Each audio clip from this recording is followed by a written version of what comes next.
They were texting each other 500 times a day while sitting at my dinner table. My wife and my best friend exchanging secret messages right in front of me, my kids and his wife. What they didn't know was that I was about to turn their own lies into the weapon that would destroy both their careers and humiliate them in front of our entire town. If you've ever felt the crushing weight of betrayal from someone you trusted completely, hit that subscribe button right now. Like this video. Get ready for a story where calculated revenge isn't just served cold, it's delivered with surgical precision. What I'm about to tell you will make you believe that justice, when properly orchestrated, can be absolutely devastating. Let me paint you a picture of what I thought was the perfect life. I'm Alex, and 3 years ago, I was living the suburban dream in a small Connecticut town.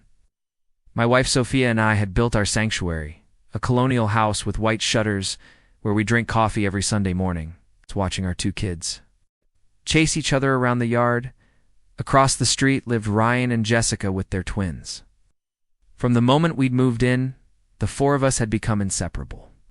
Not just neighbors, family.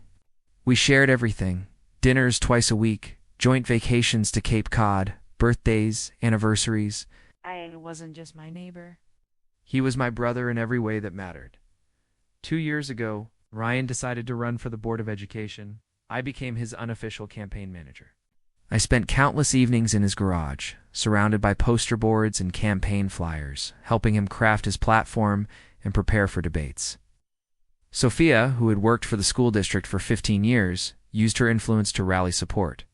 Among her colleagues, when Ryan won by just 37 votes, Sophia and I felt like we'd achieved something meaningful together. Ryan's victory transformed him. The board became the center of his world. He joined every committee he could, and his new role meant he was constantly attending school district events with Sophia. What I thought was professional collaboration was actually the foundation of their betrayal. The first signs appeared gradually. Sophia's phone had become surgically attached to her hand. She'd check it compulsively during dinner, pause mid-conversation to respond to messages, even bring it to bed. When I complained about the excessive phone usage, Sophia would get defensive, in a way that felt disproportionate. "Alex, I'm up for promotion to assistant principal," she'd snap, her voice taking on that clipped tone I'd learned to recognize. "The superintendent expects us to be available." This is my career we're talking about. But it wasn't just the phone. Sophia's relationship with Ryan had shifted in ways that made my skin crawl. They'd gravitate toward each other at social gatherings, engaging in intense conversations that somehow excluded everyone else. Jessica noticed it too and mentioned it one evening. "We've gotten really close since Ryan joined the board," Jessica said carefully. "Ryan comes home from those school events and talks about Sophia constantly. We decided to address it directly during one of our Tuesday night dinners." "You two have been spending a lot of time together on school stuff," Jessica said lightly. "I hope you're not burning yourselves out." Rion's fork paused halfway to his mouth. "It's not that much time. Just the normal board stuff." "Normal board stuff doesn't usually require texting until midnight," I added, trying to keep my tone casual. Sophia's face flushed red. "We're working on the budget proposal. It's complicated."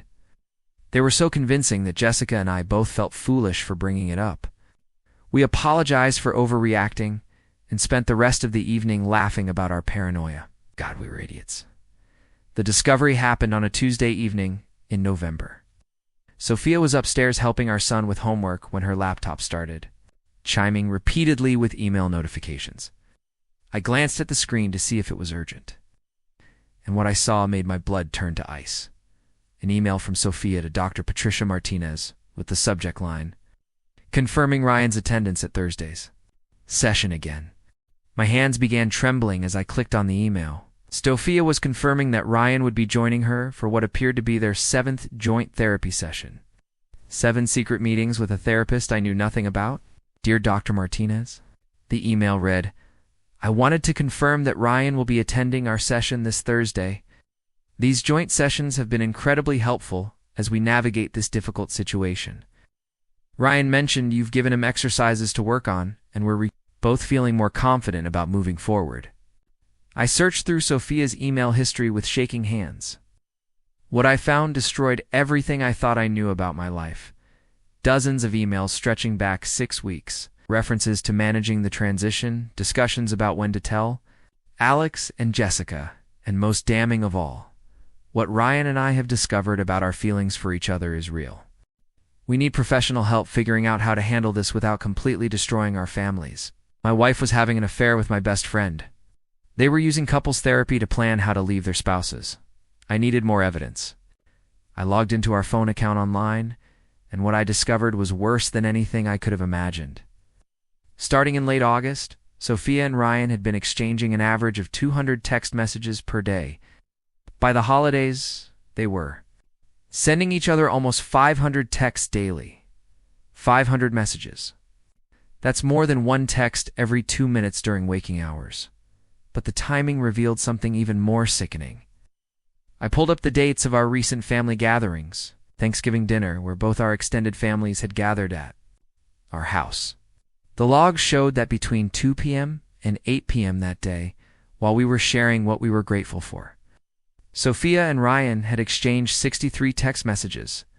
Christmas Eve, our sacred family tradition. 41 messages between them. During the 3 hours they were in our living room, pretending to help children hang ornaments while secretly communicating.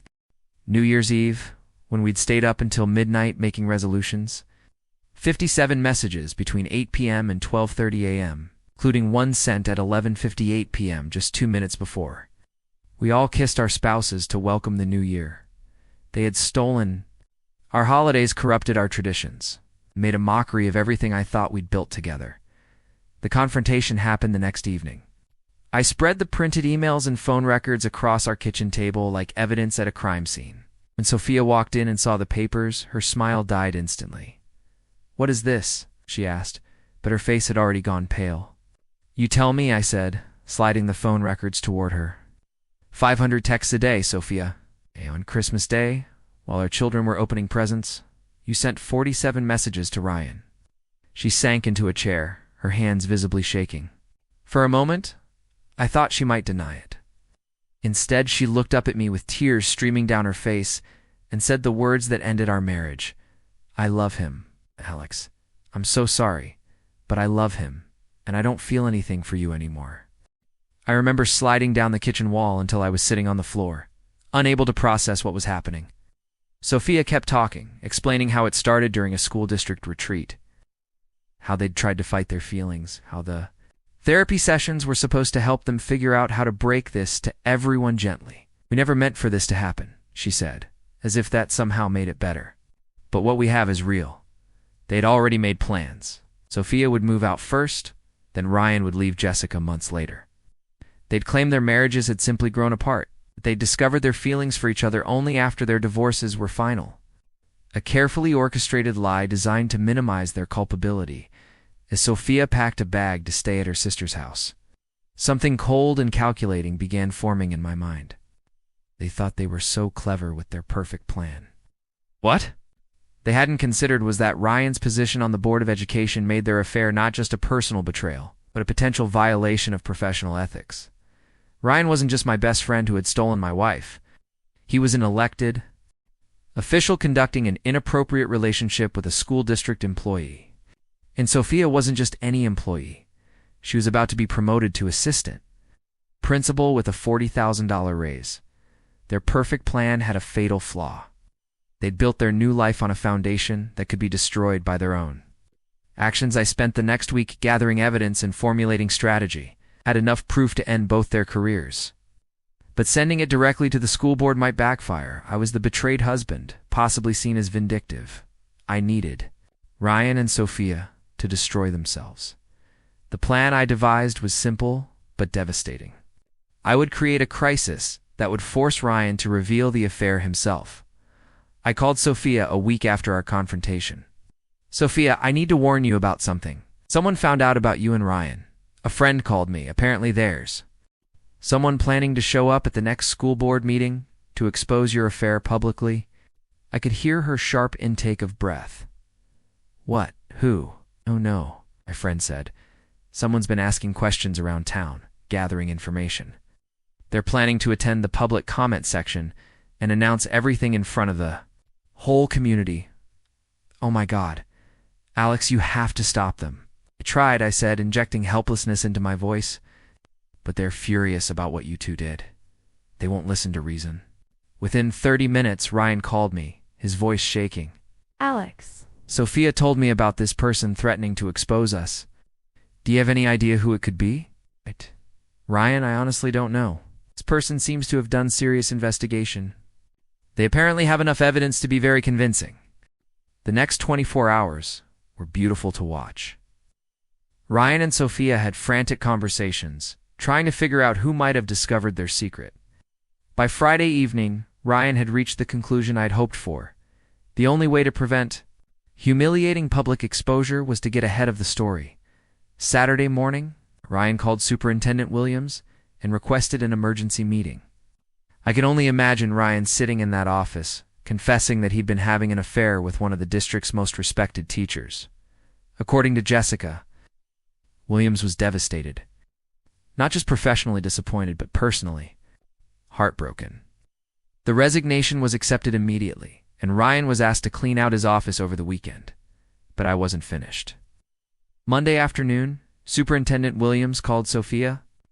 She took the call in the teacher's lounge, surrounded by colleagues who had been congratulating her for weeks on her upcoming promotion. Sophia, I'm afraid we need to discuss your administrative position, Williams said, his voice heavy with regret. The promotion that had been guaranteed for months was being withdrawn. The school board couldn't promote someone involved in a scandal. With a former board member, the position went to an outside candidate instead. The most painful moment came 3 days later, on our son's birthday. Despite our separation, Sophia and I took Jake out for breakfast at IHOP. A parent from his school approached our table. Sophia, congratulations on your promotion. My daughter is so excited to have you as her new principal. Sophia's face crumpled. Thank you, she managed to whisper, before excusing herself to cry in the bathroom for 15 minutes. 2 weeks later, I played my final card. Sophia was packing the last of her belongings when I revealed the truth. There was never a furious friend planning to expose you at the school board meeting. There were no reporters, no investigation, no threat of public humiliation. That was me. I made it all up. The realization hit her in stages. First confusion, then understanding, then horror as she grasped the full scope of what I'd orchestrated. You manipulated us into destroying ourselves, she said. I gave you the opportunity to reveal your true characters, I replied calmly. You both chose to prioritize your reputations over honesty. I just created the circumstances where those choices became necessary. The aftermath was everything I'd hoped for. In our small town, the story became the dominant narrative for months. Ryan completely disappeared from public life, avoiding restaurants where he'd been a regular, starting to mow his lawn at dawn to avoid neighbors. Within 2 months, he was moving to a cramped townhouse, all he could afford after child support. In legal fees, Sophia's 15-year reputation was destroyed overnight. Teachers who had respected her for years now whispered when she walked by, the woman poised to become the youngest female administrator in the district's history was now known primarily as the teacher, who'd had an affair with a married board member. They're still together, I'm told, trying to make their relationship work despite the public humiliation and social isolation. But how do you build trust with someone when your relationship began with mutual betrayal? How do you create stability when you both proved willing to lie to the people who loved you most? The most profound realization was how completely Sophia and Ryan had underestimated me. They saw me as passive, trusting, naive, someone who could be managed without consequences. Our betrayal wasn't just about the affair. It was fundamental disrespect for my intelligence and agency. Their careful planning revealed breathtaking arrogance. They thought they were the smartest people in the room, capable of engineering complex deception without consequences. What they failed to consider was that their betrayal might awaken something calculating and ruthless in the person they'd most deeply wronged. Sometimes the most powerful revenge isn't about causing pain. It's about revealing the true character of people who wronged you and letting them face natural consequences. Sophia and Ryan learned that psychological manipulation works both ways, that someone who appears powerless might actually hold all the cards. What's the most satisfying revenge you've ever witnessed? Drop it in the comments below, I read. Every single one. If this story of calculated justice resonated with you, hit that like button and subscribe for more tales of betrayal meeting its match. And remember, never underestimate the quiet person who's been paying attention to everything. Thanks for watching.